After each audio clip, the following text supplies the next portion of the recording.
My name is Trisha, my husband Brett, and I have been married for 3 years. Shortly after our wedding, we built our own home. Currently, we're living with Brett's mother, who raised him alone and didn't want to live by herself. Brett's strong desire to make her life easier led us to this arrangement. Despite my initial concerns about living with my strong-willed mother-in-law, the reality turned out to be as challenging as I had feared. The only relief I found was during my time at work. It's my responsibility to do the grocery shopping after work and prepare dinner, as my mother-in-law rarely helps with housework. I'm using the kitchen right now. Can you wait a bit? She says. But I need to start making dinner soon. I'll be done in a little bit. Just wait for me. Okay, I understand. Why do we have only one kitchen when we live together? I asked. When we suggested a two-family house, you refused, remember? Brett replied. Did I? I was probably trying to be considerate then. A two-family house would have been more expensive, right? That's true, but in hindsight, having two kitchens would have been better. I thought so too, but I was being patient. You should be thankful to me for that. Really? I thought you refused the two-family house because you didn't want to be alone. That's not the case. If I could, I would have preferred a two-family house. Should we consider renovating then? I asked. Fine by me, but I can't pay for it. If we do, we'd need some financial support from you as well. Brett's mother replied, I have no intention of working anymore, and I spent a lot raising Brett as a single mother. I hardly have any retirement savings, so I can't contribute. But Brett and I are covering all the household expenses, including the mortgage and utilities. If you want a two-family house, we need your help. I don't have any money to spare. I spent all my money on Brett. He's working at a good company, so he should pay me back more than I spent on him. If that's the case, we'll have to cooperate and get along from now on. Why do I have to be told what to do by you? If you earn more money, you can afford to renovate, can't you? I'm not telling you what to do. My salary isn't going to increase any further, so please don't count on me. Even though Brett makes a high salary, because he married you with your low income, we can't live comfortably at all, Brett's mother remarked. What are you trying to say? I asked, feeling a sting of anger. Sometimes I can't help but think it would have been nicer if Brett had married someone better. Is that so? You're able to live comfortably because of my son, who I've raised so carefully, so don't get too big for your britches. I'm working too, you know. I know exactly how much you make. You should be more grateful to my high-earning son. I am grateful, but what? If you're living off the money my son earned, don't complain about this and that. I might be relying on him, but I do earn my own money as well. Enough, she snapped. Why are you so angry? I asked, feeling the tension in the air. If you were highly paid, I wouldn't have to endure these difficult days. That's why I'm irritated, she replied with frustration evident in her voice. Even if you tell me that now, why do I have to spend every day alone with you? I questioned. Because Brett is on a business trip. We have no choice. He's hardly been home for the past 3 years, she explained. It's his job, so we can't help it, I reasoned. He didn't go on business trips before we got married. Why did this start happening? She wondered aloud. Because he changed jobs, I replied. But it's the same profession, right? Can the conditions change that much? She mused. It seems like the new company requires a lot of business trips, I offered. I'd rather live alone than this, I muttered under my breath. If you hate living with just the two of us that much, why don't you live alone? She retorted. Are you going to pay for my living expenses then? Maybe I'll do that, I countered. Why don't you ask Brett? She suggested. Brett will definitely want to live with me, I predicted. That may be true. I'll talk to him when he comes back on the weekend, she agreed. During the week, Brett is away on business trips, leaving just me and my mother-in-law in the house we built. Despite my discontent, I tried my best to avoid conflict, but it seemed Trisha also disliked living with me. We decided to discuss it when Brett returned home. It became apparent that it wasn't working out with the three of us, so I spoke to Brett first. Your mom said she doesn't like living with just me, I informed him. What? Why? Brett questioned, puzzled. She doesn't like that you're not at home because of your business trips, I explained. Well, I can't help it. It's my job, Brett reasoned. Why is it my fault? I defended. If you got along with her, she wouldn't have said such things. I bet you're just giving her lip, aren't you? Brett speculated. No, that's not the case. I've been cooking meals and doing all the house chores properly. I countered. Well, that's expected, isn't it? Britt remarked. What do you mean by that? I questioned. Mom has been through a lot raising me. I want her to have an easier time now, Britt explained. And that's why I'm trying to do right by her, Britt defended. Do right by her? House chores are your responsibility, I reminded him. What's with that attitude? Please get along with Mom better, Britt urged. I'm doing my best, but if it's causing stress for both of us, maybe it would be better for her to live on her own, I suggested. What a waste of money that would be, Britt argued. Well, yes, but maybe we should have built a duplex then. We can't afford a renovation now, I reasoned. If you could just curb your spending habits a bit, that wouldn't be a problem, Brett suggested. Why is it always my fault? I retorted. You're receiving extra for business trips, so instead of wasting it on slot machines, why not put it towards our living expenses? We'll be able to afford a renovation then, Brett proposed. I don't want to do that. Slot machines are my only joy during those trips, I admitted. What are we supposed to do, being stressed out then? I lamented. All you need to do is put in more effort and we'll get along like a real family, Britt responded. That's easy for you to say, but it's not easy to build a real familial bond with your in-laws, you know, I countered. You can say that after you've put in the effort, Brett insisted. What's that supposed to mean? I questioned. I'll ask Mom to be a bit more patient with you, Brett offered. Patient? It sounds like you're saying it's all my fault. Man, this is such a hassle, I sighed. Your job is twofold, to get along with Mom and to take care of the house. I'm counting on you when I'm not home, Brett reminded me. It appeared Brett had a conversation with my mother-in-law as she eventually abandoned the idea of me moving out. However, things took a turn for the worse after their discussion. One evening, it was just the two of us at dinner again. Don't want this. It tastes bad, she complained. What's wrong? You've been very picky lately, I observed. Brett told me something, she said. What was it? I inquired. He said that I should get along better with you, she confessed. I see, I responded.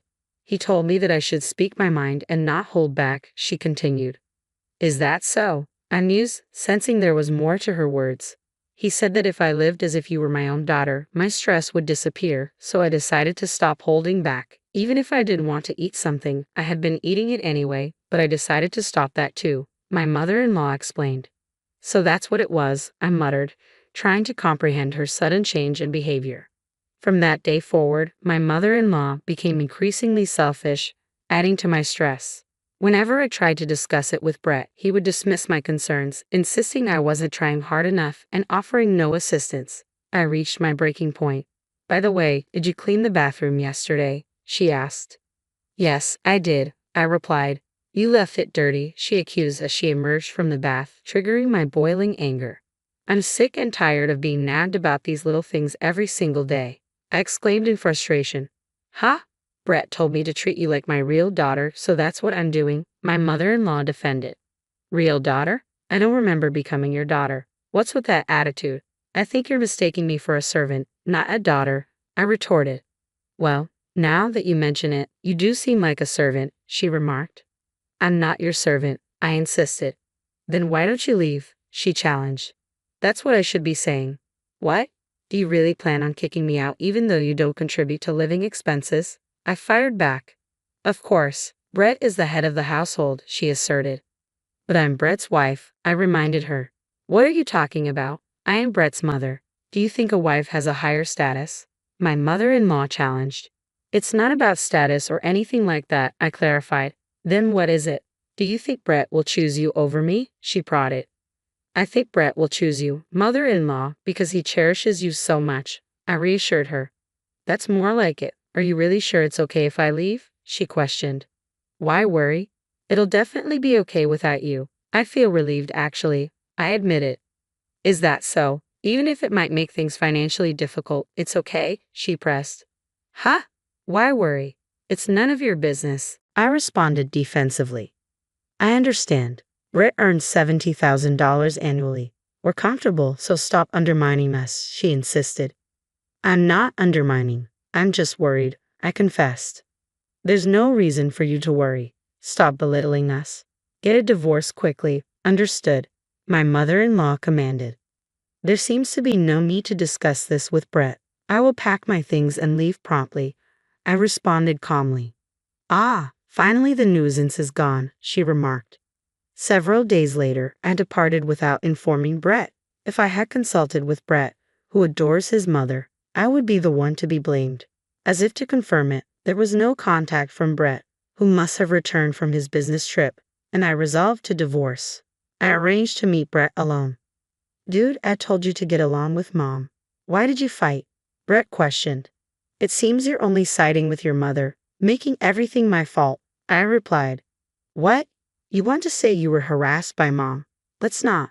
There's no need to argue here. I've already decided to get a divorce, I declared firmly. Wait, are you intending to divorce me? Brett asked, surprised.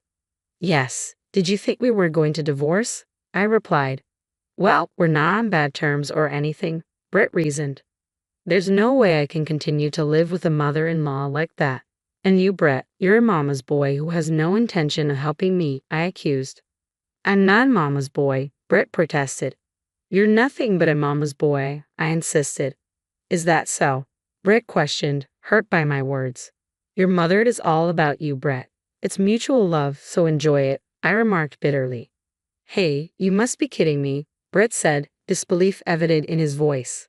Wishing you a lifetime of happiness, I said, my decision firm. We completed our divorce papers without any issue and we were officially divorced.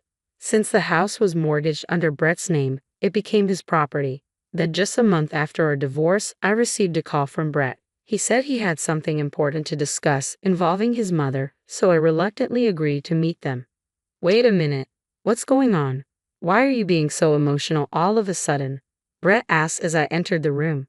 Don't play innocent, I replied, my emotions running high. Excuse me, Brett looked confused. We can't make ends meet with just Brett's earnings alone, I explained, trying to hold back my frustration. Well, of course, you can't, Brett responded, seemingly puzzled. What do you mean? I asked, feeling a mix of confusion and irritation. We completed our divorce papers without any issue and the house, under Brett's name, became his. Just a month after our divorce, I received a call from Brett. He said he wanted to discuss something important with me, involving his mother, so I reluctantly agreed to meet them. Wait a minute, what's going on? Why are you being so emotional all of a sudden? I questioned as I entered the room. Don't play innocent, Brett responded, his tone tense. Excuse me, I replied, taken aback.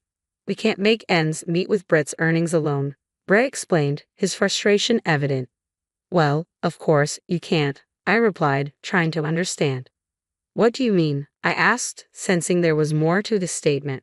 We used to pay for our living expenses with my earnings as well, and he's bringing home less than I thought, not even $70,000 a year, Brett revealed. It seems like you were mistaken, mother-in-law, I interjected. What do you mean? She asked, confused. The one making $70,000 a year is me, I confessed. What? Then how much does Brett make? She inquired, surprised. Brett used to earn around $50,000 a year before he changed jobs, but it dropped significantly after that, I explained. I didn't know that, she admitted. Well, it's not a surprise you didn't know. It's not something we would necessarily tell you, I replied. Even so, his take-home pay is way too low, she concluded, concern evident in her voice. That's because his salary is being deducted for his gambling debts, I confessed.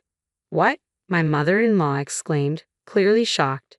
That's why his take-home pay is significantly less and I had to supplement the shortfall with my salary, I explained. Why didn't you tell me sooner? She questioned, her voice tinged with concern. No, I did tell you. I warned you that it would be financially tough, but then you told me it was none of my business, I reminded her. Well, I didn't say anything because I thought it would be bothersome to you, she admitted. He seems to be gambling every day on his business trips too, I added. Brett has a gambling addiction, you know, I revealed, the weight of the situation sinking in. We managed to pay this month's gas, water, electricity, and everything else, but I don't think we can pay them next month, Brett confessed. That sounds tough, I sympathized. It's hard, so come back, Brett pleaded. What are you talking about? I asked, taken aback. Marry him again and come back, Brett suggested. That's way too convenient for you, I replied, skeptical. If you come back, I promise I won't meddle or complain anymore. I apologize for everything in the past, please, Brett begged. That's impossible, I asserted, knowing deep down it wasn't the solution to our problems. At that point, Brett, who had been silent all along, spoke up. I didn't know anything about the money situation either. I thought we were making do with just my salary, Brett admitted. There's no way that was possible. I feel guilty for always siding with my mother. Can't we start over? I asked, hopeful. Being able to leave a gambling addict was a relief, so remarrying is absolutely out of the question, I added firmly. What's with that attitude? Brett questioned, hurt by my words. Moreover, I can't handle a mama's boy, I confessed, my frustration evident. Don't say such things, Brett pleaded, his voice tinged with disappointment. You two are in love, so why not work together and give it your all? You should be able to make it, my mother-in-law intervened, trying to reconcile us. I beg you, Brett added, his tone pleading. Are we done with this topic? If so, I'd like to leave soon. It's my day off and I have things to do, I stated, trying to end the conversation. Please come back home. If you don't, I'll be the one who has to work, Brett's mother pleaded. Please work hard and support Brett. I'm counting on you, Brett added, his tone desperate. Ignoring their pleas for reconciliation, I left. I had kept their contacts in case something happened, but I took this opportunity to block them and delete their contacts. I requested a transfer to a store near my parents' house and moved into an apartment close by. Brett's house was about a 2-hour drive away, and Brett disliked my father, so he probably wouldn't come to this area. Half a year later, I worked at the previous store near Brett's house for the first time in a while as part of a support team. I was curious and passed by their house only to find a surprising sight. The house was up for sale. They must have been unable to make the payments. Then, while I was at work, I saw my mother-in-law, and she noticed me and approached me. I finally found you, she said, her tone serious. What's going on? I asked, feeling a mixture of curiosity and apprehension. I thought we might meet if I waited here, my mother-in-law admitted when she saw me. To my surprise, she was working at the supermarket next to the cell phone shop where I worked. Are you working? I asked, noticing her uniform. You can tell by looking, she replied, a hint of sadness in her voice. So you're working here in hopes of seeing me? I questioned. That's right. I wanted to ask you to come back home as soon as I saw you, she confessed. Are you still saying that? I have no intention of returning, I stated firmly. Don't say that, she pleaded, her eyes pleading for understanding. We had to sell our house and can't live there anymore, she revealed, her voice heavy with regret. I see, I responded, feeling a pang of sympathy despite my resolve. We're somehow managing to live in a small apartment, just the two of us, my mother-in-law shared. Well, that's good. You're living happily with your beloved son, I replied, trying to sound positive. Don't mock me, and Brett has a part-time job. He often doesn't come home on his days off. We barely have any time to talk, she lamented. Is that so? Brett must be having a hard time, I sympathized. I didn't want to work anymore, but look at me now, she sighed. You're having a tough time too, but please continue to support Brett, I encouraged. I can't do it. Please, won't you consider reconciling? She pleaded. Stop being so persistent. I've told you it's impossible, I replied, my tone firm. Don't say that, please, she begged, her voice trembling. I have to get back to work. I don't have time to engage in pointless conversations, I stated, trying to end the discussion. It's not pointless for me, she whispered, her eyes filled with sadness. It's a pointless conversation. I wish you and Brett a long and happy life together, I declared, attempting to end the discussion. Wait a minute, my mother-in-law pleaded, desperation evident in her voice. Apparently, the two of them who sold the house are now living in a small apartment. As far as I know, they still have 2 years left to repay their gambling debt, so they'll probably live hand to mouth until then. I hope they can work together and overcome this. As for me, I'm doing my job every day with energy and enjoyment. Things have been going well for me since the divorce. Good things come in bunches, and I'm grateful to be dating a wonderful man right now. I want to be happy next time.